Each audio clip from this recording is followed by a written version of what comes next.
All right, let's jump right into this explainer. Today, we're zeroing in on a totally pivotal, high-stakes day in the Sara Duterte trial. We're talking intense cross-examinations, some seriously sharp procedural clashes, and most importantly for our focus today, some massive, completely surprising gaps in the witness testimony. So, let's clinically unpack the legal mechanics and strategies we saw play out during this highly revealing session based on our source reporting. Now, this crucial question frames our entire analysis today. What actually happens when a star witness in an assassination plot trial hasn't, well, actually met the alleged hitman? Imagine you're building a giant puzzle, right? You've got the border perfectly in place, but that giant centerpiece is just missing. That's essentially the scenario that unfolded here.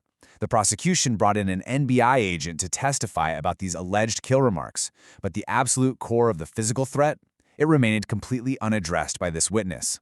It's kind of ironic for an assassination plot trial, isn't it? Section 1. The missing hitman link. To really understand the friction in the room, we need to look at this massive gap established during the cross-examination. It is a stark contrast. On one hand, senior NBI agent John Mark Calilung was totally keyed into the online media briefing from November 23, 2024, the video with the alleged remarks against the president. But on the other hand, when asked about the actual physical assassin supposedly hired by the vice president, he drew a complete blank. He had zero personal knowledge of their identity, their existence, or literally any tangible trace of them in the real world. Defense counsel Carlo Joaquin Narvasa immediately pounced on this knowledge deficit. He pressed the agent hard on the timeline of his awareness, asking, "You only acquired knowledge about it when you started investigating?" The defense's strategy here is crystal clear. They want to establish that this witness wasn't blowing the lid off a long-standing physical plot. He was literally just reacting to a digital video. Narvasa is laying down the bricks to box this witness into a very tight, limited corner of relevance. And to that direct question, Agent Calilung simply answered, "Yes, sir." When pushed even further with, "You also don't have personal knowledge of the alleged assassin that was allegedly hired by the vice president," Calilung firmly answered no. He admitted he had zero personal knowledge of the hitman. This right here is a totally critical moment in the proceedings. The defense successfully got the prosecution's own witness to admit, on the record, that he had absolutely no direct connection to the physical threat. In a trial centered around alleged kill remarks, establishing that the guy on the stand knows nothing about a real-world hitman, yeah, that is a massive tactical win. Section 2. The cybercrime agent's role. So you might be wondering, why bring him in at all? Well, the crucial point we need to remember is that Agent Calilung was never presented as a field operative. His scope was strictly limited to digital forensics for that November 23rd broadcast. He is a digital forensics expert with the NBI Cybercrime Division. He's not the detective out there knocking on doors looking for a suspect with a weapon, right? His crime scene is literally made of pixels and data packets. The prosecution put him on the stand specifically because he analyzed the digital footprint of the threat, not the physical execution of it. And this is where Senator Judge Bam Aquino expertly steps in. He prompted a clarification, getting it on the record that the witness had no personal knowledge of the assassin simply because his sole task was investigating the video. This intervention was absolutely vital. It stopped the defense from totally discrediting the guy by giving context to his lack of knowledge.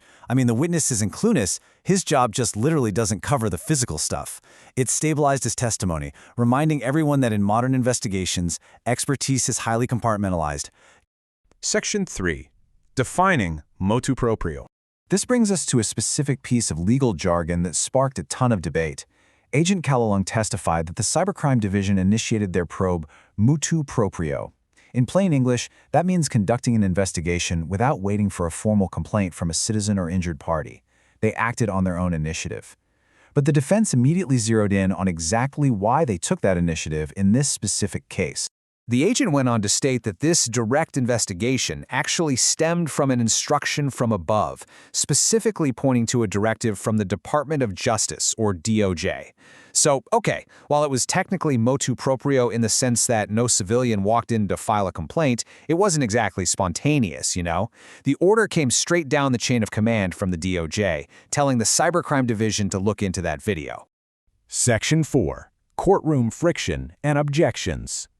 And this brings us to a brilliant illustration of how defining that investigation triggered a rapid-fire exchange of objections. Attempting to rattle the witness, defense counsel Narvasa launched an aggressive challenge asking, "Do you understand what you just said, sir?" He was desperately trying to find a contradiction. Think about it.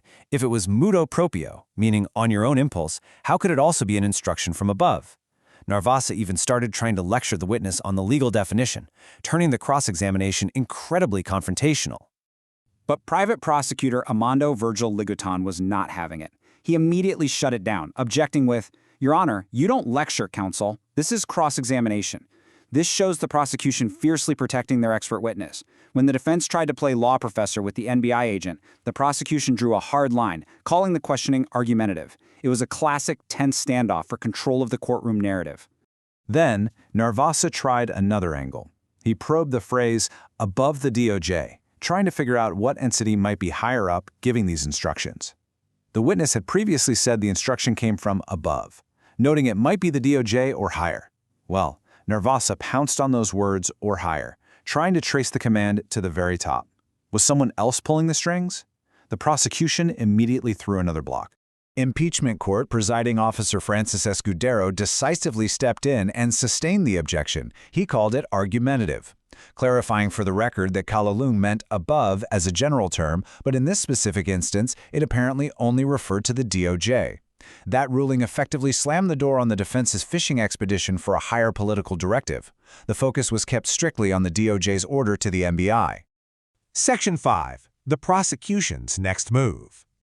So, with the defense exposing this massive knowledge gap and the prosecution shielding their digital expert, attention naturally shifts to the big question: what happens next? Senator Judge Aquino cut right through all the procedural friction and asked the exact question everyone watching was thinking. Will you be presenting other witnesses that will pertain to this alleged hitman? It's such a pragmatic question. If this guy only knows about a video on a screen, who is bringing the physical evidence to the court? Prosecutor Ligutan went on the record and confirmed, "As to the alleged hitman, Your Honor, yes.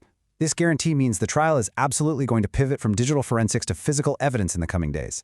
The prosecution officially acknowledged the gap left by their cybercrime expert and promised the judges that witnesses who actually have personal knowledge of the physical assassination plot are coming. So, as we wrap up this explainer, we have to leave you with this final, pivotal question. How will the prosecution actually patch this glaring evidentiary gap? And who will finally connect the digital broadcast to the physical hitman? We saw today how a defense team can expertly box in a witness's expertise, and how the prosecution has to carefully manage their scope.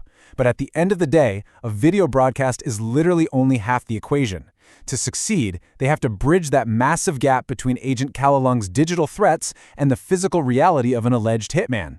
Can they pull it off? We'll definitely be watching. Thanks for unpacking this courtroom strategy with me. Keep learning, and I'll see you in the next explainer.